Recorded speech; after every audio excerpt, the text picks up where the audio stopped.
Olá, caro estudante. Me chamo Cleiton, sou professor de História e Sociologia na Escola Plácido de Castro, que está sob a direção da professora Romilda e professora Cláudia. Venho através desse vídeo aqui me apresentar. Me chamo Cleiton, já sou professor há alguns anos, sou formado em História e Sociologia também, tá? Por isso que eu estou lecionando para vocês essas matérias aí na Escola Plácido de Castro e espero que vocês gostem do vídeo aí, tá bom? Forte abraço e vamos para cima.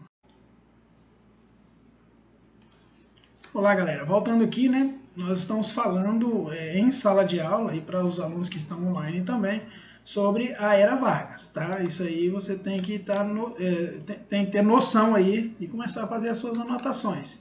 E a gente percebe que, falando sobre Vargas, ele é dividido em 3 etapas, eu já comentei com isso vocês em sala de aula. Governo provisório, de 1930 até 1934, governo constitucional de 34 até 37 e o Estado Novo de 37 até 45. A gente vai falar sobre isso. Fazendo um resumo aqui sobre o capítulo 7, que nós já trabalhamos em sala de aula, nós falamos sobre essa parte, é o fim da República Oligárquica, né, que até 1930 nós tínhamos uma república chamada oligárquica, porque vem de oligarquia, e oligarquia é quando um grupo está no poder, e a gente sabe que quem estava no poder era a elite que mexia com café e com leite, né? Tanto é que a gente vai ter uma política chamada um acordo entre o Estado de Minas Gerais e São Paulo, chamado de política de café com leite. Eles faziam parte do maior curral eleitoral, a maioria dos eleitores faziam parte desses 2 estados, tanto é que eles se uniram para toda vez fazer aí, quando tiver as eleições, eles se unirem para eleger um presidente ou de São Paulo ou de Minas Gerais. 4 anos de São Paulo, depois 4 anos de Minas Gerais. Então eles tinham um acordo e era difícil vencê-los, certo? Tá? Então vai chegar em 1930, nós vamos ter aí as eleições. O Washington Luiz é um paulista que está no poder. O Washington Luiz vai indicar Júlio Prestes para se candidatar. Os mineiros vão ficar chateados porque era a vez dos mineiros, né? Então o que eles vão fazer? Eles vão formar a Aliança Liberal. Vão chamar Getúlio Vargas do Rio Grande do Sul, João Pessoa da Paraíba para compor essa chapa para concorrer com Júlio Prestes. Até aí, tudo bem. Júlio Prestes vai vencer. Getúlio Vargas não quer aceitar essa derrota, né? E nesse meio aí, João Pessoa retorna para Paraíba e vai ser assassinado por motivos políticos dele, pessoal dele lá. Porém, Getúlio Vargas vai usar isso contra Júlio Prestes. Falou assim, ó, vamos levantar uma galera, acusar Júlio Prestes de ter matado João Pessoa e nós vamos tomar o poder. Foi isso que aconteceu na época, tá? E Getúlio Vargas vai conversar com os militares, porque não tem como tomar o poder sem força militar, né? Conversa com os militares que já estão chateados, que na década de 20, né, 10 anos atrás, iniciaram um movimento chamado tenentista, tá aí no lado aí, é o movimento tenentista, que é uma reação dos oficiais de média e baixa patente do Exército contra o regime oligárquico, né, e as práticas políticas tradicionais, e queriam também participação na política. Tá? Junto com os militares, eles vão para Rio de Janeiro, capital do Brasil na época, e vão tomar o poder. Não vão deixar Júlio Prestes assumir e também vão tirar o Washington Luiz, que estava no poder. Ótimo, até aí vocês estão entendendo, tá tranquilo, tá de boa, nós já vimos isso em sala de aula. Continuando. Então a gente percebe que quando ele assume o poder, ele vai ter algumas medidas. A primeira é substituir os presidentes de Estado. Cadê? Mostra aqui de novo, eu aqui do ladinho. Tá? Ele vai tirar os presidentes de Estado, que hoje nós chamamos de governadores, e vai colocar interventores federais. É aí que ele já vai pagar a dívida com os militares. Ele vai colocar esses interventores federais, ele vai colocar os militares, vai colocar, né, pessoas que o ajudou no golpe de 1930.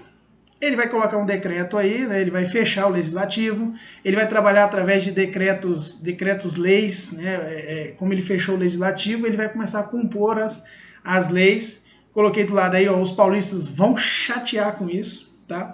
Outra coisa que ele vai fazer, ele vai colocar um interventor em São Paulo, que é um estado, no caso, vai colocar um interventor que não é paulista.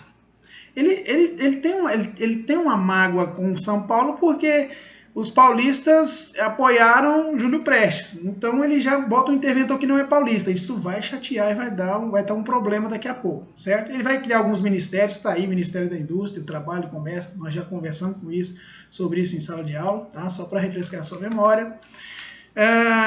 Ele vai colocar e criar o Ministério do Trabalho, tá? Só para você ter uma noção, vai ter jornada de até 8 horas diárias, com uma folga semanal, coisa que não existia, coisa que os trabalhadores, deixa eu voltar aqui, coisa que os trabalhadores não tinham, ele vai colocar, ele vai ajudar os trabalhadores. Então com isso ele já está ganhando a popularidade com os militares e também com os trabalhadores. Então aí, ó, salário mínimo de férias anuais remuneradas, mulheres, estabilidade durante gestação e licença maternidade, coisa que não tinham.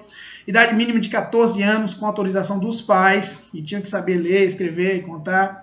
No campo econômico, ele vai incentivar a indústria, tá? Entenda que nós estamos em 1930, e aí, décadas para trás, nós temos aí um período chamado de imperialismo, onde as pessoas vão incentivar a industrialização. O Japão é um exemplo enorme de industrialização e crescimento econômico, né? Eles veem na industrialização uma forma de alavancar a economia do país. Tá? Ele vai colocar o Instituto do Álcool, do Açúcar, Conselho Federal de Comércio Exterior, tá? Só para vocês terem noção.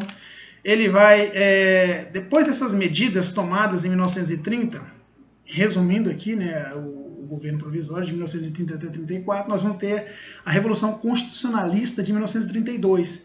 Essa revolução, deixa eu aparecer aqui de novo, ela vai acontecer em São Paulo porque os paulistas não gostaram das medidas que Vargas toma. Primeiro que Vargas vai tomar o poder de um cara, de Washington Luiz, que é paulista, e não vai deixar Júlio Prestes, que ganhou as eleições de 30, assumir, então já tem uma mágoa aí, tá? E assim que ele assumir o poder, ele promete uma Constituição, só que ele está prorrogando esse tempo, e os paulistas estão cobrando, cadê a Constituição? E fora que ele colocou um interventor, um governador, né, um interventor federal em São Paulo, ele colocou um cara que não é paulista. Então os paulistas já estão chateados com ele. Vai ter uma revolução, uma guerra civil mesmo, em 1932, que vai durar 3 meses lá em São Paulo, mas o Vargas com o exército, né, as forças armadas, vai conseguir conter esses rebeldes, né, pensando junto com Vargas, são rebeldes, né, para Vargas. Mas ele vai conter isso aí, tá? Então essa aí foi a Revolução de 1932. E como eles queriam a Constituição de 1934 ser, né, promulgada e tudo mais, ele vai conseguir fazer a Constituição em 1934, ele vai liberar ela. Tá aí as medidas tomadas, eu vou destacar aqui ó, o ensino primário obrigatório e gratuito, a extinção do cargo de vice-presidente, voto feminino, não tinha. Olha só como que Vargas consegue aderir para si, né, adeptos com esse voto feminino. Ele consegue todas as mulheres, que antes, até 1930, as mulheres não votavam. Então, a partir da Constituição de 34, elas começam a ter direito. E o voto passa a ser secreto, criação do Ministério do Trabalho. Enfim, nós temos várias medidas tomadas por Vargas que a gente tem que prestar bastante atenção aí. Na página 104 do seu livro, vai falar sobre os integralistas e comunistas. Tá? São duas organizações que vão surgir, a Ação Integralista Brasileira, A e B, ela surge em 34, e a Aliança Nacional Libertadora, a ANL, ela surge em 35. Vendo o contexto, expliquei isso em sala de aula para vocês, vendo o contexto disso, a gente tem que perceber que na década de 30 nós temos essa guerra ferrenha entre a direita e a esquerda, entre aspas, né? Porque está crescendo, até na década de 30 nós temos uma potência mundial chamada União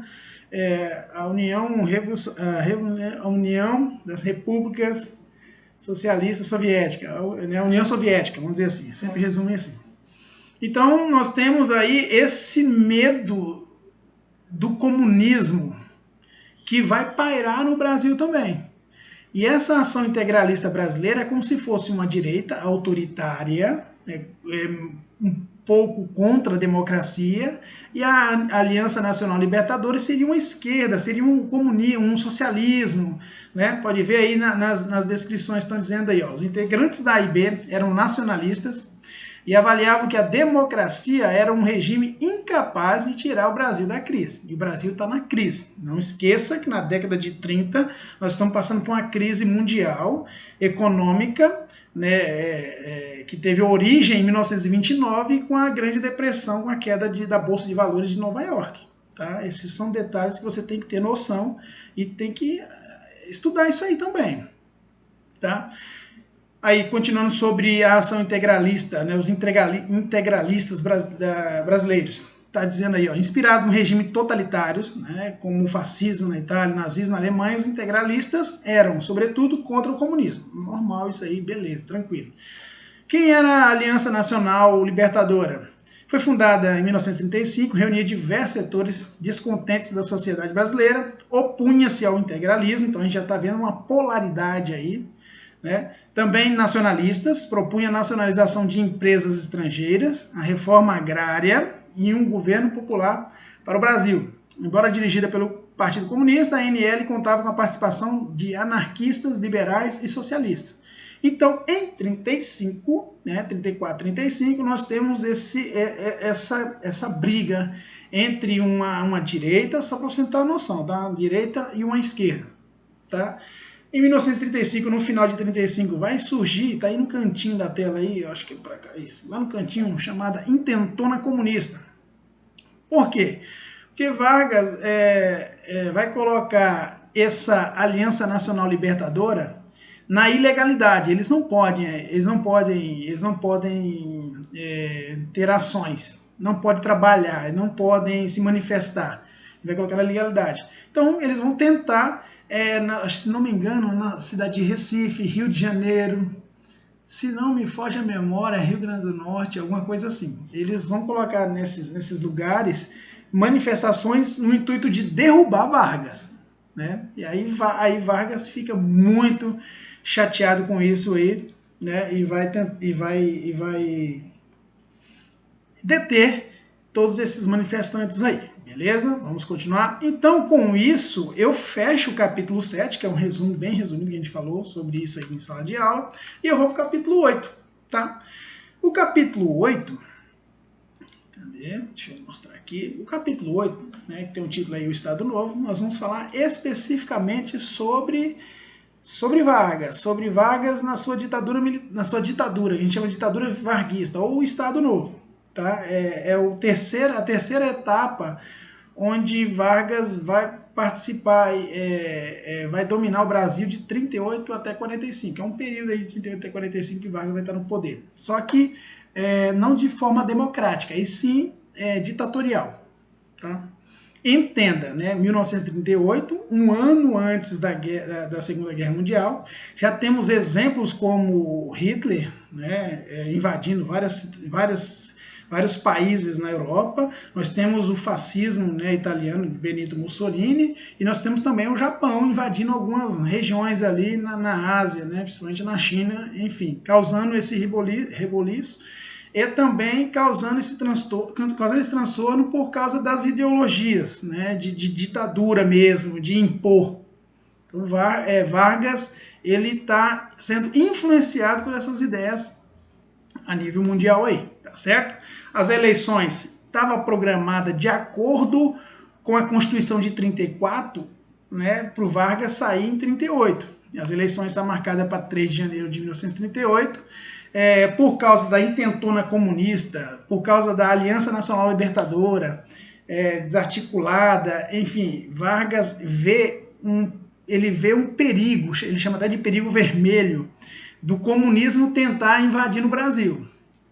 Tá? Aí nós vamos ter em setembro de 37, alguns meses antes das eleições de janeiro de 38, os jornais publicaram a descoberta do Plano Cohen. Olha essa palavra aí, tá? Não esquece essa palavra, não destaquei, mas tá aí, ó, Plano Cohen. O que seria esse Plano Cohen? Um suposto plano comunista para a tomada do poder no país. Essa era a ideia do Plano Cohen. Mas, na realidade, o plano foi redigido pelo capitão Olímpio Mourão Filho, que é um integralista, ou seja, é um cara de direita, autoritário, né, adepto aos ideais fascistas e nazistas, chefe do serviço secreto do Exército, então ele trabalha para o Exército, ou seja, para o governo federal, para Vargas, e ele faz esse plano, digita e manda para a mídia como um pretexto para golpe que manteria Vargas no poder.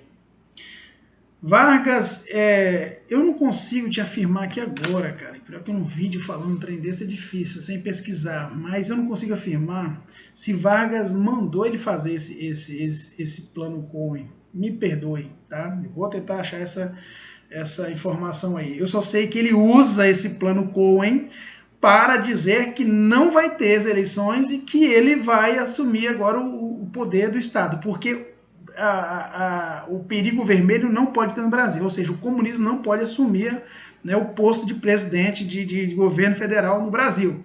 Então, em 10 de dezembro de 1937, tropas federais fecham o Congresso Nacional e a população foi informada pelo rádio, porque não tinha internet, não tinha TV nesse período, que um novo regime político estava sendo instaurado. E o nome desse regime é o Estado Novo, ok? Beleza? Passando aí adiante, deixa eu aqui, voltando, certo. Então nós temos aí o início do Estado Novo. Então tá tranquilo, tá na página 109 de vocês aí. Nós vemos que tem duas faces distintas, né, estabelecidas nesse regime ditatorial do Estado Novo, né, ditadura varguista. Nós temos aí face distinta, como por um lado, a gente vê a suspensão de liberdades civis, então a gente já vê aí características de uma ditadura. Né? Quando tira as liberdades civis, já é uma característica de ditadura, né? Um governo ditatorial, totalitarista, enfim, autoritário. Por quê? Por exemplo, nós temos um presidente hoje, nós estamos no Brasil, nós estamos em 2021, e nós temos um presidente, a partir do momento que o presidente decreta que você não pode entrar nas redes sociais e colocar nada contra o governo, se colocar você pode ser punido, preso, enfim, ele está tirando uma liberdade sua. E isso é uma característica, só estou dando um exemplo, tá? Isso é uma característica de ditadura, só você ter uma noção, certo? Então, qualquer um, já que o governo dele tem duas facetas, e uma dessas faces tá aí, ó, suspensão de liberdade civil, extinguiu os partidos políticos, só não pode ter mais partido político, porque senão ele vai ter oposição. Olha só, outra característica, tá? E promoveu a repressão policial e a censura. Então, falou alguma coisa contra o governo, pau, quebra. Então, tá? Esse é um dos lados, do lado desse regime, né, esse regime político de Vargas, e o outro lado, ele estabelece garantias trabalhistas, olha só, incentiva a industrialização, a cultura e a expansão do ensino público. Olha só que interessante que Vargas faz. Ele tira liberdades civis, censura a galera, repressão policial, acaba com os partidos políticos, porém, por um outro lado, ele vai garantir leis trabalhistas, ele vai incentivar a industrialização, o Brasil vai continuar, na ideia assim, a ideia dele é a ideia do Brasil continuar crescendo, mesmo em crise, crescer, né, e sair dessa crise, incentivo à cultura, expansão do ensino público, tá? Então é interessante que você entenda isso aí. Na página 109 fala do crescimento da economia, tá aí, ó, política externa, ele vai ampliar as relações com grandes potências, né? Ele vai fazer acordo com a Alemanha, não esqueça, tá? Nós estamos em 1938, 39, a Alemanha é uma potência mundial, a segunda maior potência mundial, só, né, fica em segundo lugar, em primeiro naquela época é os Estados Unidos. Ele vai fazer acordos com os Estados Unidos também. Quando acontece a Segunda Guerra Mundial e nós temos aí os Estados Unidos, né, entre aspas, aí, depois que ele entra na guerra, mas os Estados Unidos contra a Alemanha, o Brasil fica meio perdido, porque ele tem acordos comerciais com as duas potências, tá? Entendam esse lado aí, mas só que na questão do crescimento da economia, entenda esses acordos aí que ele faz com a Alemanha, segunda maior potência da época, e também os Estados Unidos, que inicia sua política de aproximação com o Brasil, certo? Deixa eu continuar aqui. Aí nós vamos ter a estatização da economia, O que seria essa estatização da economia? Forte intervenção estatal, ou seja, o governo federal vai criar planos e meios para ajudar na economia. Tá? E para isso ele vai criar em 38 o Conselho Nacional do Petróleo, que vai ser responsável pelo abastecimento do combustível no país. Ele cria algumas companhias estatais, a mineradora, a Companhia Vale do Rio Doce, né, a Hidrelétrica de São Francisco. Em 1941, com a ajuda dos Estados Unidos, produtora de aço, Companhia Siderúrgica Nacional, no Rio de Janeiro. Nós temos aí, então, essas várias situações em que Vargas ele quer alavancar a economia. É interessante que o cara ele vai estabelecer uma ditadura, mas ele está pensando ainda em crescimento do Brasil. Vai reprimir uma galera falando asneira, né? Que ele vai censurar, mas ele está pensando no crescimento e vai ajudar os trabalhadores, vai ajudar. É como se ele abraça o pobre, ele abraça também os grandes proprietários, né? E vai incentivar a industrialização, enfim, várias indústrias vão crescer. E ele vai estar ali incentivando isso.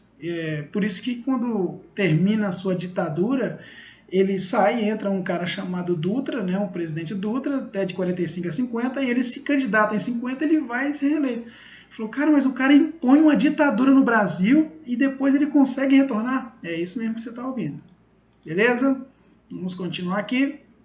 Nós temos aí o Estado Novo e o trabalhismo, tá? Ele vai estabelecer algumas regras para o sindicato. Ele não vai acabar com o sindicato, mas ele vai colocar, por exemplo, no segundo parágrafo do seu livro aí, ó, ele vai colocar assim, ó, a primeira medida nessa direção foi formalizada expressamente em 39, com o decreto, tá aí, 14, né, 02, que proibia a existência de mais de um sindicato por categoria profissional. Porém, vai ter o sindicato, mas é apenas uma por categoria. Menos de 3 anos depois, em 42, entrou em vigor o chamado imposto sindical, um percentual recolhido compulsoriamente do salário do trabalhador, uma vez no ano, e repassado ao sindicato e as outras entidades de classe e o Ministério do Trabalho. Então a gente vê que Vargas ele vai deixar o sindicato trabalhar. É lógico que o sindicato vai estar sempre obedecendo às suas ordens. Ele vai criar uma forma do trabalhador pagar o sindicato vai ter dinheiro e também esse dinheiro passar para o Ministério do Trabalho, né? Enfim, Vargas trabalhando aí. Vamos lá, continuando.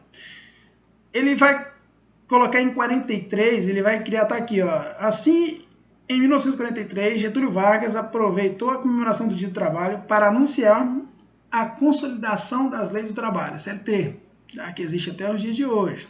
Um conjunto de normas que reunia leis já existentes e unificava as regras do mercado de trabalho em todos os países. Tá? A gente vai falar sobre ela já mais um pouquinho aqui, tá certo?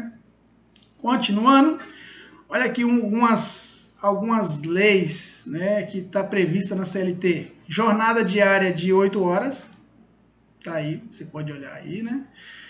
Que antes não tinha isso. Antes era a jornada diária de 16, 17 horas. O patrão não pagava hora extra, então não tinha como cobrar isso do seu patrão. Se você cobrasse, ele mandava embora e entrava outro. Proibição do trabalho para menores de 14 anos, tá? E do trabalho noturno para menores de 18 anos. Olha só que legal. Igualdade salarial entre homens e mulheres, tá? Isso vai ser lei. Professor, mas não funciona hoje. Isso aí é uma outra discussão, uma outra a gente fala sobre isso. Mas ele coloca na lei isso aí. Salário mínimo nacional, não tinha antes. O patrão podia te contratar e falar assim, não, vou te pagar, vamos chutar aqui um valor, R$100. Ah, mas o salário mínimo é 1.100. Não, mas eu quero pagar 100. Não existia isso. Hoje não. Hoje você não consegue trabalhar normalmente com um salário menor que o salário mínimo. Você pode recorrer, e para isso tem leis, tem órgãos responsáveis por isso, tá? Proibição do trabalho de mulher 6 semanas antes e 6 semanas depois do parto, não existia isso, tá? Se ela faltasse, ela falta. Não tinha negócio de atestado. Vou levar um atestado médico, não existia isso não, tá, gente? Adicional salarial para o exercício de atividades insalubres e férias remuneradas, coisas que não tinham, tá? Então a gente vai ter, volta aqui para mim, Nós vamos ter aí no Estado Novo uma repressão policial, censura, cortar liberdades civis, só que nós vamos ter também, por outro lado, o incentivo à industrialização, melhorias para a classe trabalhadora, né, sindicatos trabalhando normalmente, só não pode falar muita coisa. Então a gente tem tudo isso aí acontecendo a partir de 1938, no chamado regime do Estado Novo, imposto por Vargas. Vamos continuar? Vamos continuar, beleza? Vamos ver aqui o que tem para nós. Parar para refletir é necessário. Tá aí de Ricardo Pantoja. Então, com isso aqui, eu dou uma pausa. O vídeo ficou longo, infelizmente, mas eu vou postar mesmo assim para vocês. E já vou começar a produzir o outro para a gente colocar aí para vocês ter em sala de aula, beleza? Qualquer coisa, fala comigo aí, estou nas redes sociais, pode mandar um zap e a gente conversa, tá bom? Até o próximo vídeo, um abraço, hein?